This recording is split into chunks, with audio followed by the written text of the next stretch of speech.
After years of, well, really structural debate over the national budget, a new law delivered this massive policy shift. Huge. It combined historic tax cuts with a really dramatic reduction in the scope of federal programs. Yeah. And this action, which was so immediate and polarizing, it set the stage for the longest government shutdown in U.S. history. Right. Okay, so let's unpack this. Today, we are doing a deep dive into the monumental One Big Beautiful Bill Act, or OBBBA, as it's known.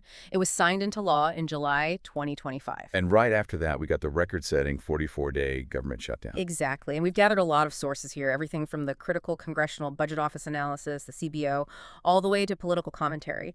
And they all seem to outline what is, well, arguably the biggest policy shift we've seen in decades. The pace of it was just breathtaking. That 2025 shutdown, 44 days, the longest full shutdown ever. Yeah. And the reason for it was, entirely structural.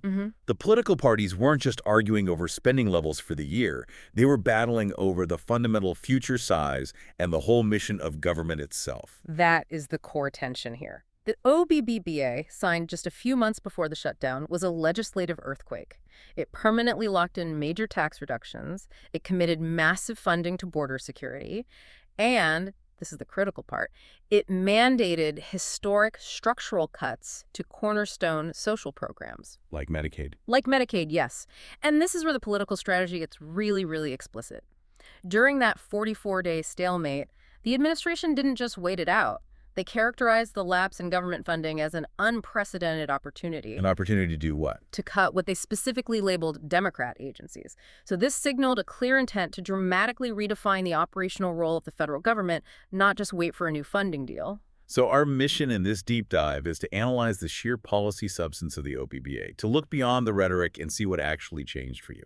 And then we'll examine the very costly financial realities of the shutdown that followed. Okay, so let's start with the blueprint for reform. If you're a taxpayer, the core message of the OBBBA was pretty clear. Tax stability and tax relief. That's right. It permanently extended the individual tax rates that were signed into law back in 2017, and those were set to expire soon. So for long-term financial planning, that's a huge win. You know what your race will be. That permanence is a significant political victory, no doubt, for the bill's proponents. However, we have to immediately look at the financial counterweight here, the CBO analysis. Right, the nonpartisan CBO. Yes. They estimate that the OBBBA, when you factor in those tax extensions and the necessary $5 trillion debt ceiling increase it required. $5 trillion. Yes, it's projected to increase the budget deficit by a staggering $2.8 trillion by 2034. Wow, that is a massive number. Huh? So how did the bill's advocates reconcile that? The push for fiscal discipline on one hand, but adding nearly $3 trillion to the deficit on the other. Well, the argument is that the targeted tax relief will spur economic growth and workforce participation, which they argue will offset the deficit over the long term. And the law definitely targets working Americans directly with several new temporary tax deductions. And they run through 2028, right? That's right. They're temporary. And some of these are really unique. I mean, if you're earning extra money through overtime, the OBBBA created a significant deduction for that. It did, up to $12,500 or double that, $25,000 if you're married filing jointly, for qualified overtime pay. It's aimed squarely at incentivizing more hours for hourly workers. And what about the service industry? A major deduction there, too, for tip income, up to $25,000 a year for workers earning less than $150,000. But it's important for you to note something here. Okay.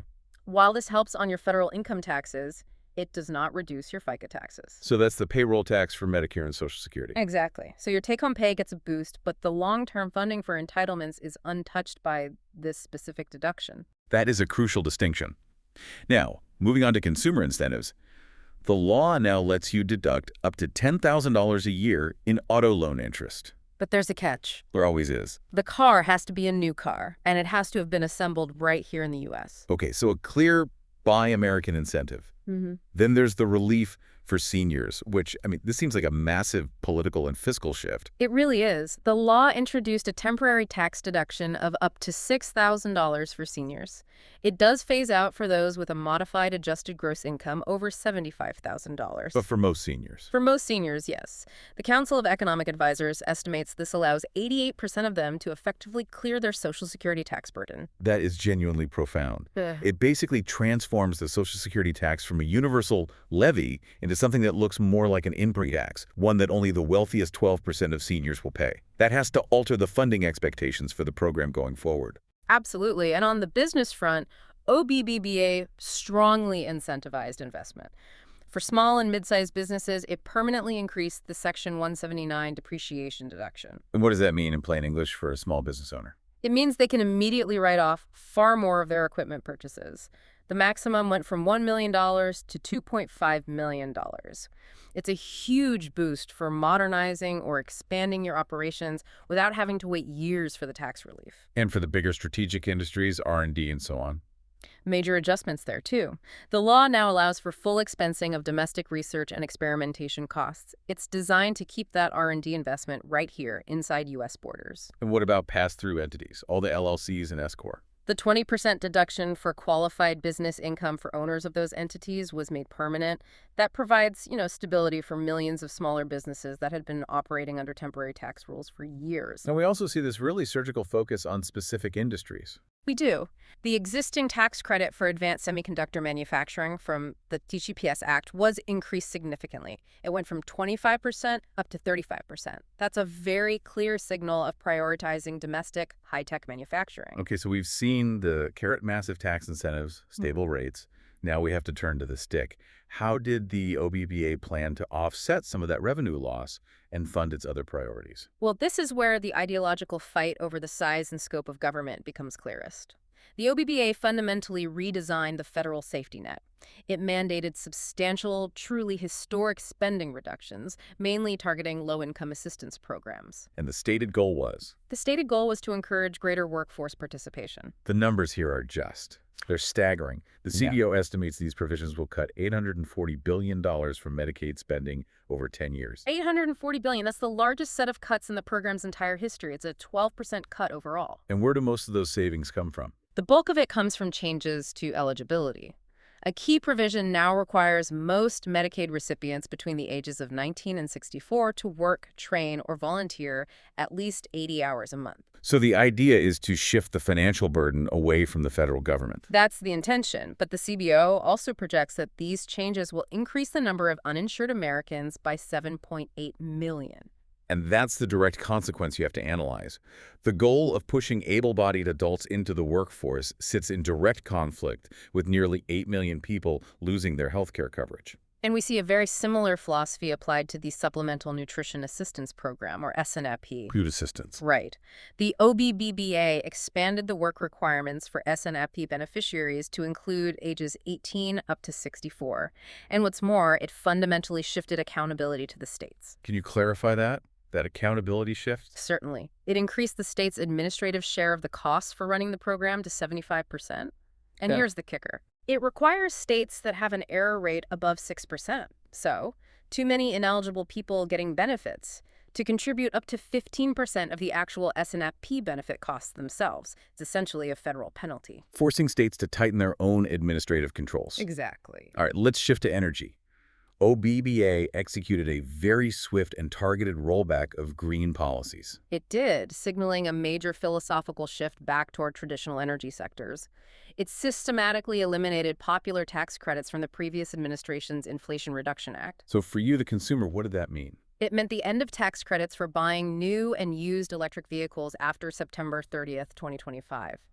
And it meant the end of credits for residential solar, wind, and energy-efficient home improvements after the end of that year. And on the flip side, the bill actively supported domestic fossil fuel production. Very actively. It cut royalties for the petroleum industry for extracting oil and gas from public lands. And crucially, it mandated that at least 50% of public lands that private companies want to lease for drilling, mining, or logging must be put up for leasing. This raises a really important question. Given this huge push to reduce social program spending, how did the bill prioritize national defense and border enforcement? Well, the funding here is colossal. It's historic.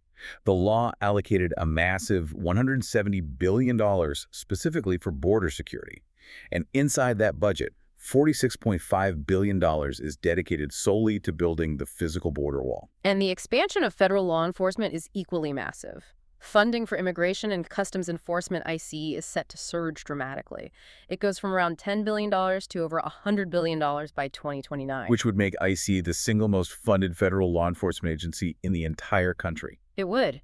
And that funding is tied to immediate, tangible goals. A 365% increase in ICE's detention budget, which is money to create over 100,000 new detention beds. And hiring thousands of new agents. 10,000 new agents, that's the aim. And on top of all that, the OBBBA allocated an extra $150 billion in new overall defense spending. The focus here is just unequivocally on traditional security and enforcement. So given these extreme ideological positions cemented by the OBBBA, massive tax cuts on one side, historic social program reductions on the other, it seems almost inevitable that this would set the clock ticking for a shutdown. Exactly. The bill became law in July, and by October 1st, Congress failed to approve the necessary spending bill. That triggered the 44-day shutdown. The sticking point was actually pretty simple. Oh, was it? Opposition lawmakers demanded a compromise that would extend health care subsidies that the OBBBA had just finished cutting. But the administration didn't really treat the shutdown as a failure, did they?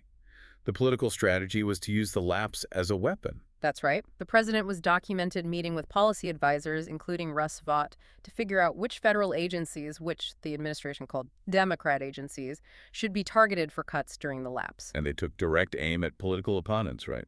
By halting funding. Yes, halting billions in already approved infrastructure funding. That included $20 billion intended for major public transport projects in New York City and Chicago states that had voted for the opposition party in 2024. This signals an unprecedented level of political targeting during a spending fight. So what did this protracted political battle actually mean for the economy? The CBO provided some quantitative analysis on the costs. They did. Looking at the actual 44-day shutdown, the CBO estimated it reduced annualized real GDP growth in the fourth quarter of 2025 by between 1.0 and 2.0 percentage points.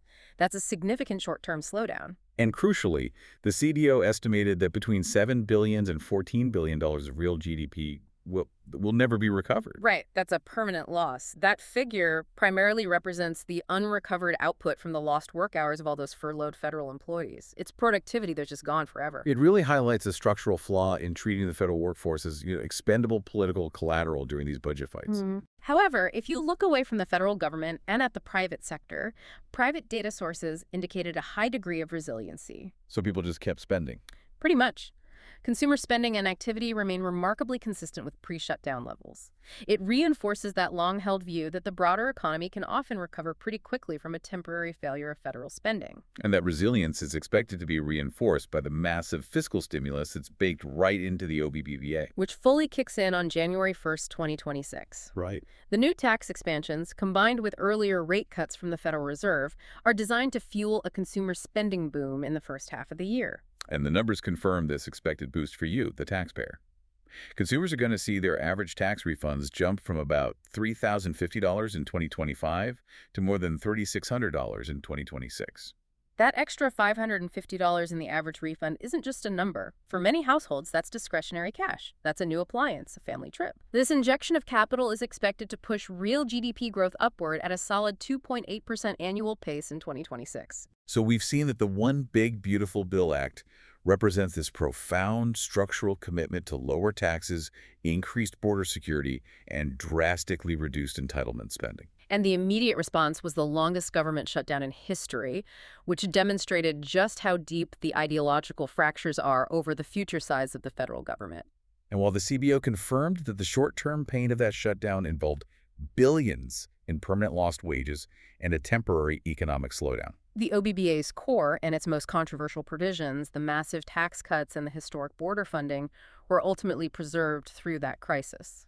So the question for you, the well-informed learner, is this. When one side views a temporary government lapse not as a failure, but as an unprecedented opportunity to cut agencies and halt funding to political opponents, does that signal the end of traditional bipartisan budgeting? Or is it simply the necessary first step toward realizing a dramatically smaller, reprioritized federal government? The strategy used in 2025 fundamentally sets the tone for every spending fight moving forward.